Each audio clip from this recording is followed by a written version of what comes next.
Hello and welcome, this is Cheryl. Thank you so much for joining me today. In this video, I'm going to do some Distress Spritz Techniques with the new Stampendous Beautiful Backgrounds stamps. These are absolutely gorgeous. They're nice large stamps. They're about 6 by 6 inches. That piece of cardstock there is 4 1/4 by 5 1/2. So you can really make different sized cards using this set. You can completely cover an A2 card front, or you can use a larger card front and have it just on a portion. Some of these stamps, like this leafy one here, has a portion that cuts out or that comes out, as well as this streamers one. So you can make the stamps just a little bit smaller and use those extra pieces as just individual stamps.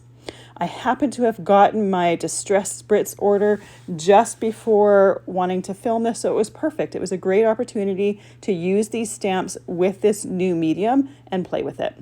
For my first card, I'm going to be working on some Distress Mixed Media Heavy Stock. I like that it's nice and heavy and it can handle the moisture that I'm going to throw at it. I have 4 different colors of the Distress Spritz that I'm going to be using on this background. I'm using Twisted Citron, Peacock Feathers, Wilted Violet, and Picked Raspberry. And I'm just doing heavy layers on the background of this. I want to completely saturate the background. I want to see this spray completely covered on a background.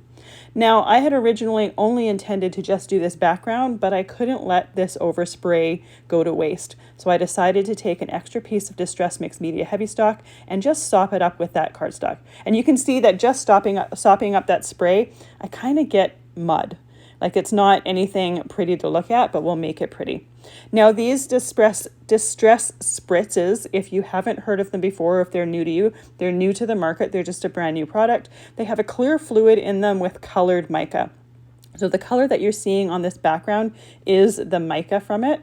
If you use just a tiny little bit, you're not going to see a whole lot of color until you tilt it into the light. So you can see how using a heavy coat of it on that background, you can really see that mica color. For my second bonus background here, I'm using Distress ink pads in exactly the same colors that I used of the Distress Spritz. So I have Twisted Citron, Peacock Feathers, Wilted Violet, and Picked Raspberry. And I'm just going to do a quick ink blend on my background here just to let that color shine through. And it's also going to hide some of the muddy look to this. What you're going to get with this is just an ink blended background, but when you tilt it to the light, you're going to see the mica colors from that Distress Spritz, but because I sopped it up all together, they're kind of all combined. So it doesn't really give you a certain color. You don't see individual colors. Mostly you see like a blue tone.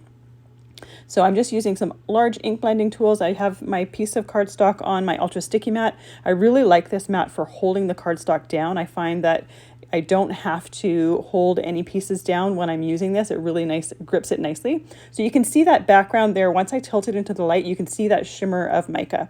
So it gives it a little bit of a different look from that first one, because that first one, the entire background is shiny. This one, you only get little glimmers of it. So for the rest of both of these cards, I'm going to finish them off in exactly the same way, and you can take a look at the similarities and differences. I'm going to use the Agapanthus stamp to do my background here, and I'm going to do just some very simple stamping and embossing. I'm using my Misty stamping tool to make sure that I can stamp multiple times in the exact same spot. The hope is to get a nice complete stamping, but you'll see what I do. There's a certain area that apparently I don't press enough on, and I do it on both backgrounds, and so I'm missing some, but you'll also see how I fix it. So when I stamped it the first time, I can see that it's picking up some of the mica from the Distress Spritz. So I'm going to stamp it a few times just to make sure I get some nice complete coverage here. I end up stamping it, I believe, 3 times, and I do the same thing with both backgrounds. I'm going to emboss this with some black embossing powder. I have my Brutus Monroe stick and stamp mat in my Misty there just to hold that cardstock down. I usually have my grip mat in there, but I found that with that, it wasn't sticking totally to it. I needed to clean my grip mat off because there was a bunch of dust on it. So the stick and stamp mat worked perfectly. It held it down nicely.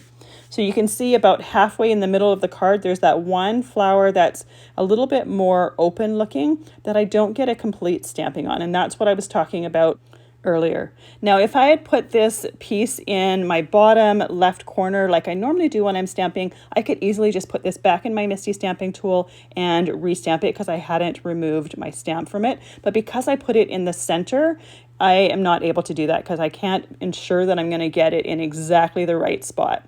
Now, the reason I put it in the center of my Misty stamping tool is because that stamp is larger and I didn't want to have the open sides on the edge of the stamp to be in my image. I wanted to make sure that I had an image on these backgrounds that went over the edge on both sides. So here, I just wanted to double check and make sure that it was me that caused the error and it wasn't the stamp. And you can see just stamping it on some copy paper there, I got a full image, so it's definitely not the stamp. I tested the same thing in my Misty stamping tool, again, just to make sure that it was me and not the stamp. And you can see how the first time I didn't get quite enough pressure, so I did miss that area. But when I went back in and put a little bit more pressure in that spot, I got that full flower. So once again, this error was me and it wasn't the stamp. For the sentiments for all of the cards in this video, I'm going to be using the Nature's Botanical Garden Sentiment Press Plate set. This is a new set from Spellbinders, and these Stampendous stamp sets are also through Spellbinders as well. They sent them over to create with and share with you. I usually say that at the beginning of the video, but I realized that I totally forgot it. So for my sentiments, I'm going to put them in the Better Press system, and I have the sentiments that I want to create on the base plate. I'm just using some Better Press cardstock. I have that taped to my clear plate. I'm using some anti-static powder tool on there to make sure that when I put my embossing powder on here, it only sticks to the stamped sentiment or the pressed sentiment. So I only used Versamark ink with that because that's what I want to use for my embossing powder to stick to that. I always pour with my embosser or with my piece on a scrap piece of paper. That way that scrap piece of paper can contain all of that embossing powder and I can put it right back into my container. I'm using an embossing tool to melt that powder and heat set it. And the nice thing about this set is it has dies to cut out those sentiments. I always love when a sentiment set has dies for it. In my opinion, the finish on die cut sentiments is so much nicer than fussy cut ones. And I tend to never like it when I fussy cut my own sentiments. So I always love when dies are included. So I match up the dies to the sentiments and I always like to tape them in place just to make sure that they're not going to shift in my die cutting machine when I go to do that die cutting. This way I can ensure that I get perfect placement and it stays exactly where I've placed them. I'm going to do the die cutting in my Spellbinders Platinum 6 machine using the stacking on the plates and run it right through there. And you can see how easily and quickly those sentiments come together. To fix that stamping error on my background, I'm using a black Distress crayon or Distress pencil. So when I use these Distress pencils, I use a water brush and I like to take the color directly from the pencil itself. I know there's a lot of people that have made palettes out of the shavings from these pencils and use it that way. I have a palette for my Distress refills to do the watercoloring and you'll see that in a little bit. But for these pencils, just for saving space, I find it just as easy to pull that color from the pencil. I hold the pencil in my left hand side and grab the color in the paintbrush on my right. Now, just like when you're watercoloring with like those hard cube things, when you first put water on it, you're going to get a more translucent looking paint.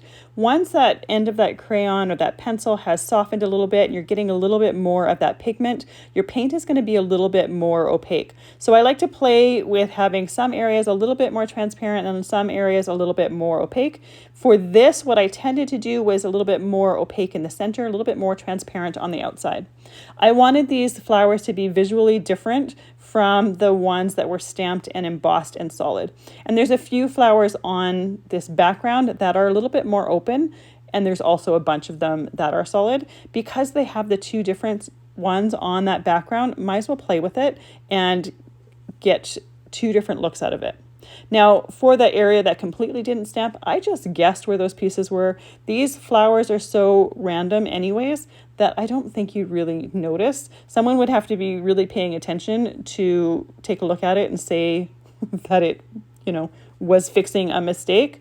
But I think for most people, if you're going to be making them a card and if they are going to criticize it, they're just not going to get another card.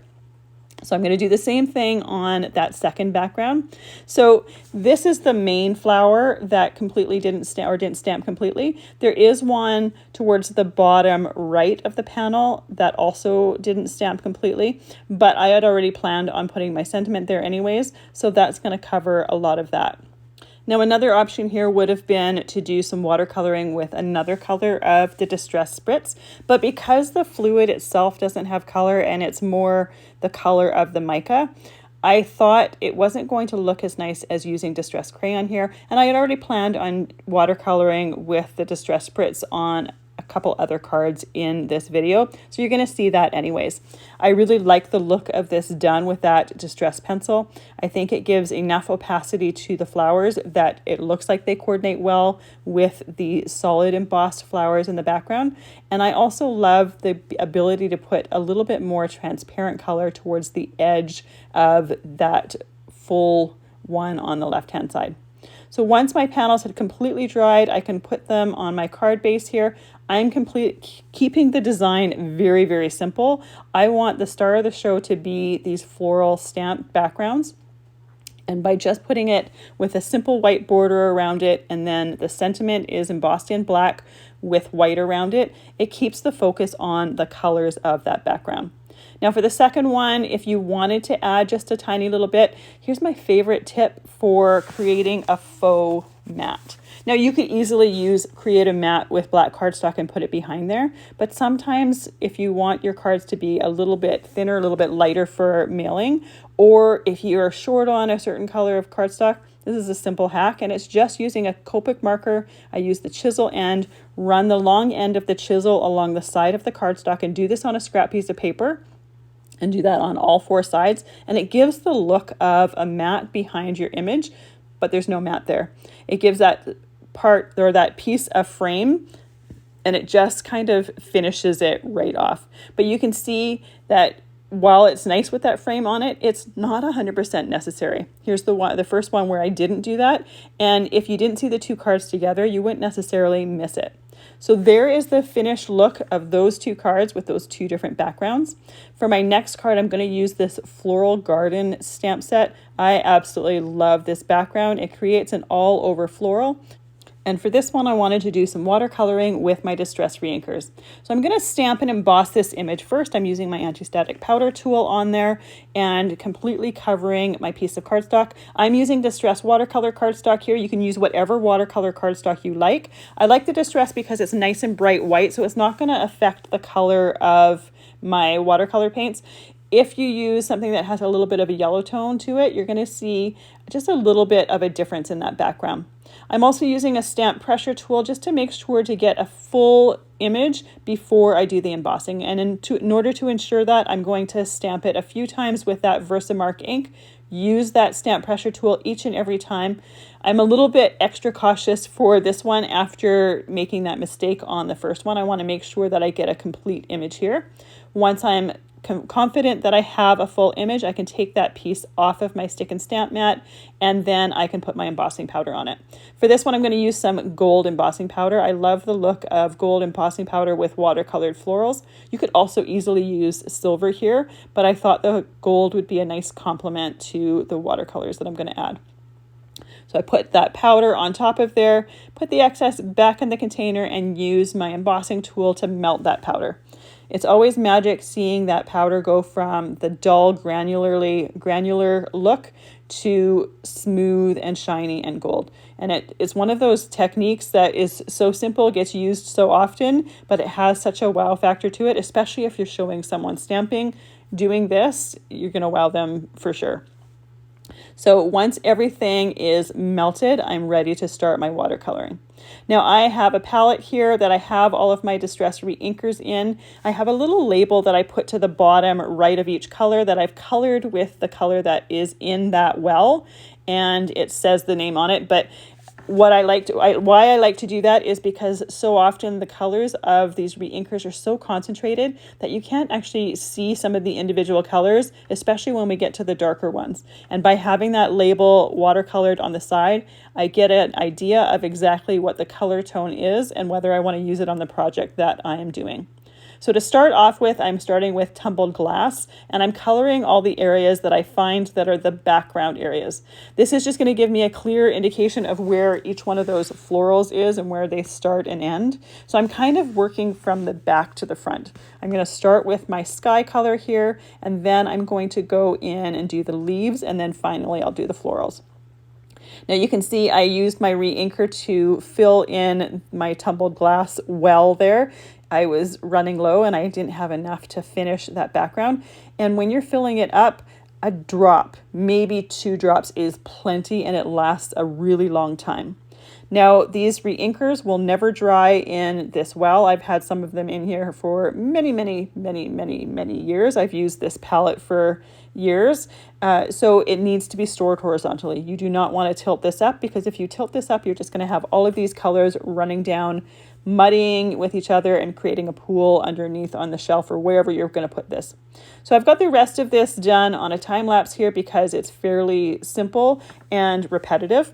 So what I like to do for the different colors is I will color the whole area with a light shade of whatever color I'm using, and then I will take my water brush and I'll simply dot in the different colors that I want for my shading.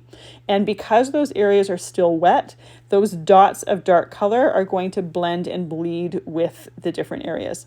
So the different colors I used was Spun Sugar for the lightest colors of the florals, Worn Lipstick for the corally tone, Picked Raspberry for the more pink tone, Speckled Egg for the base layer for the hydrangeas, and then Shaded Lilac, as well as Wilted Violet for the darker purples.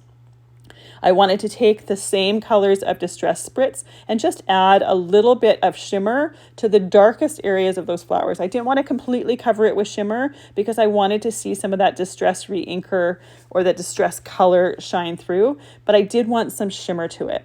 So I'm using Worn Lipstick, Picked Raspberry, and Wilted Violet.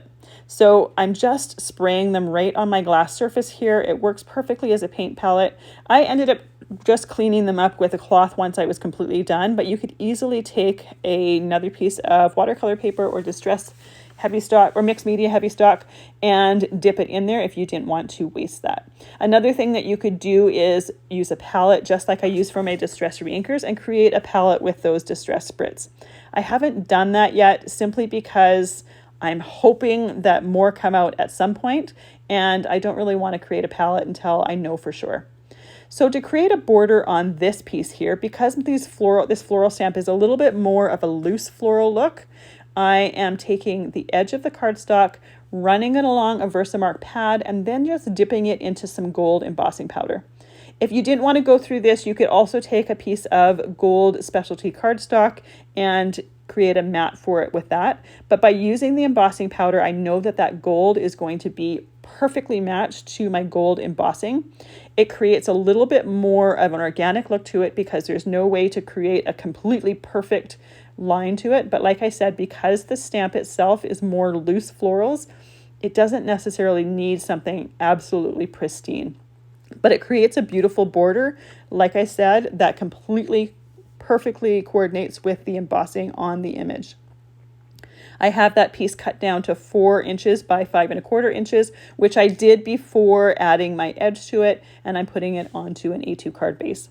Off screen, I did my sentiment, and I did it exactly the same way as the first one. I've got it embossed with gold embossing powder once again so that it matches perfectly, and I just glue that onto the front of my card. And I absolutely love the look or the combination of the Distress re-inker watercoloring with that spritz just in some areas for just a little bit of shimmer. So for this one, I'm going to do a fairly similar technique, but I'm going to use black watercolor cardstock. I'm using the Leafy Lines stamp background, and I'm going to emboss this as well. This time I'm going to emboss it with silver embossing powder.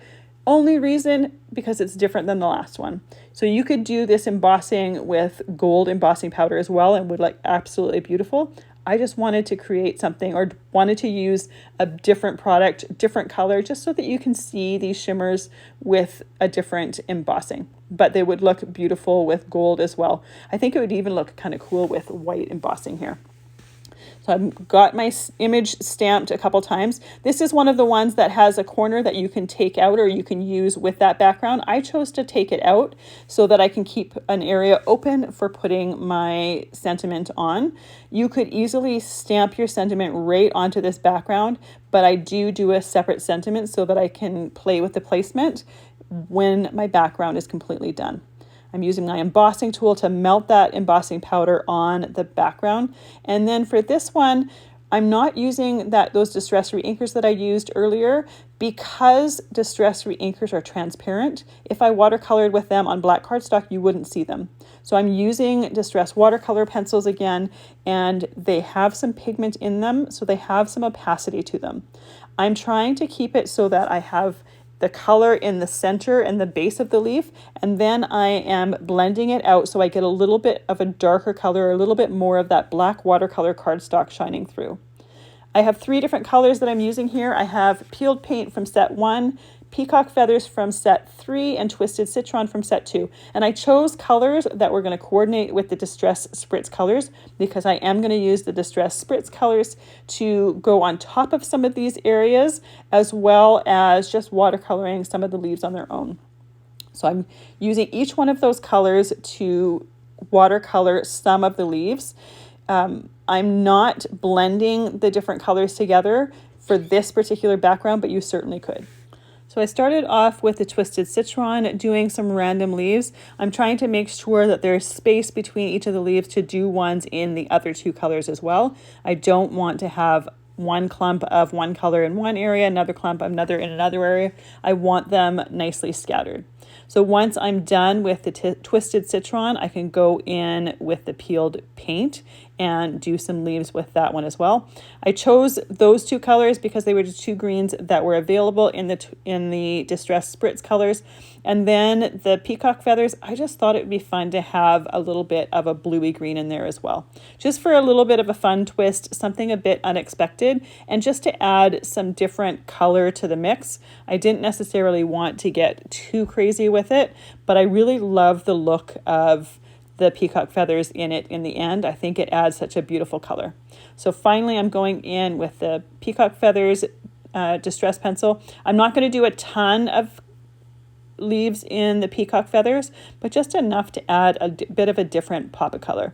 I'm doing the exact same technique with all of them, going in with the with the watercolor brush to take the ink off of the pencil, doing the base and center of the leaf, taking off the excess color off of my brush. I have some paper towel off to my side, and then going back in and blending that color out so that I still see some of that black around there. And I am going to leave a few of the leaves that are completely black so that I can just color them or watercolor them with the Distress Spritz. Not a ton of the leaves because I wanted to make sure that I could see that the leaves were colored, that they weren't black. But I did want a few of them because I wanted to see how it was going to look, and I wanted to see the comparison between the leaves with the color below as well as the leaves with the Distress Spritz below. So same as last one, the way I'm going to do the watercoloring with the Distress Spritz, I'm just putting it onto my glass surface mat here, and I am picking up the color with my brush and going in and painting with it. And painting with it, I'm doing the exact same technique as I did with the watercolor pencil, starting at the base of my leaf because that's when I have the most color on my brush, and brushing my way out. So some of those Distress Spritz pieces are going to be painted right over top of the Distress watercolor pencil, and some of them are going to be painted on the black leaves. Then I'm going to do the same thing with the other 2 colors as well. I can't tell if this one is peeled paint or twisted citron. Both of the peeled paint and the twisted citron, when you spray them on white or on the glass media mat, they look kind of brown to me. But when you twist them in the light or turn them in the light, you can see more of the green tone to them. So it kind of messes with your mind just a little bit. But just same as the last one, I'm going over some of the black leaves as well. Okay, I guess that last one was twisted citron. This is peeled paint here. But you can see how they both have a bit more of a brown tone to them when you're just looking at them on my glass mat. So both of those, or all of those, I'm doing some of the leaves just on the black, some of the leaves that were already watercolored with the Distress watercolor paint. And it does take a little bit to see that shimmer. While everything is still wet, it just looks like wet paint. You don't see the shimmer to it, but once it's dried, you can see the leaves that have the shimmer, the ones that don't have the shimmer, and you can also see the ones that are kind of, or that are the black that were just as watercolored with that Distress Spritz, and it gives a beautiful combination. So in order to do something a little bit different on my background, I decided to use those Spritz sprays and just kind of lightly mist my background. I'm not going full force with the spray. I'm just kind of really slowly spraying it so that the sprayer kind of spits. And it's just going to kind of create some speckled confetti on that background. Almost looks a little bit like splatter, but much easier, and you don't need a paintbrush for it. For my sentiment, I decided I wanted to have a piece of cardstock that had the peacock feathers on the background. So I just took a piece of white scrap cardstock and did that same thing, sprayed it, set it aside to dry. For the outline, I wanted to try something a little bit different. So I sprayed that peacock feathers and just have it on my glass mat. And I'm just going with the edge of my cardstock and putting a line along the edge of the cardstock, and it turned out really, really cool. The thing to notice with, or to know with that, is once again, you're not going to get a perfect line. You're just going to get an edge with that blue, and it just kind of frames it. I used some craft mixed media heavy stock just to sop up that excess. I'm not going to complete a card with it. It was just to see how it was going to look like, or look on that black, and then, or on that craft. And then off screen, I did my sentiment on that piece of white cardstock that was sprayed with that peacock feathers Distress Spritz. So I'm going to glue these onto my card base. You could also use a colored card base for this because of the colors from the leaves, but I just chose a very simple white one. And then I'm going to add my sentiment in that opening. And I absolutely love how these look on that black. You can see the shimmer from the spritz, and I love that pop of the peacock feathers as well. So for the last card, I'm going to use this Streamers stamp set, and I'm once again going to be using my Misty stamping tool, putting that cardstock in the center. This is just regular cardstock. I'm going to do some stamping with this Distress Spritz, and I'm using 4 of the different colors that, well, 3 of them are ones that I haven't used in this video, and then I added in the Twisted Citron for the pop of green. So I'm using Uncharted Mariner, Twisted Citron, Fossilized Amber, and Spiced Marmalade. And I'm going to do them individually, spraying them on the stamp and then stamping it onto my background.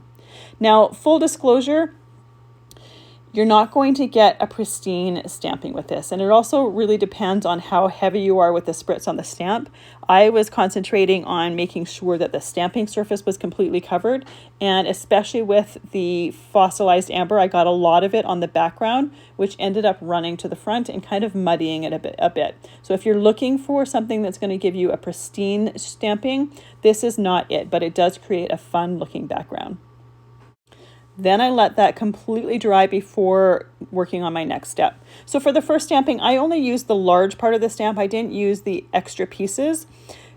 For the second part of this card background, I took that piece of cardstock, lifted it up, shifted it over, and then put my stamp a little bit higher. I also cleaned it in between to make sure that I didn't have any remaining Distress Spritz on my stamp. I'm using the exact same colors in Distress ink pads, and so I've got Uncharted Mariner, Twisted Citron, Fossilized Amber, and Spiced Marmalade. And I'm going to stamp each one of them on my background stamp, use an ink blending brush just to buffer those edges to make sure I don't have any harsh lines, and I'm going to stamp those colors. And then I'm going to repeat what I did with the last one, with the first stamping. Once I have the Distress ink colors down here, I'm going to use the Distress Spritz right on the background, and then stamp it over the distressed colors, or sorry, the distressed pad stamping. So this way I'm going to have some streamers that have the color behind it, and this is Distress Spritz in the front of it. So I'm going to get the color as well as the shimmer with that. And then once I have that shimmer down, I'm going to cover that with some clear embossing powder and emboss that as well. I thought it would give a little bit of extra dimension to the streamers. Once again, this isn't a technique that you're going to get some pristine stamping and embossing. You can see how heavy that fossilized amber sprays on that stamp, so that does pool up in a few areas. But again, it gives a really funky, unique look to it. And it was a technique that I had to try just to see what would happen, and I thought it would be fun to do it for these streamers.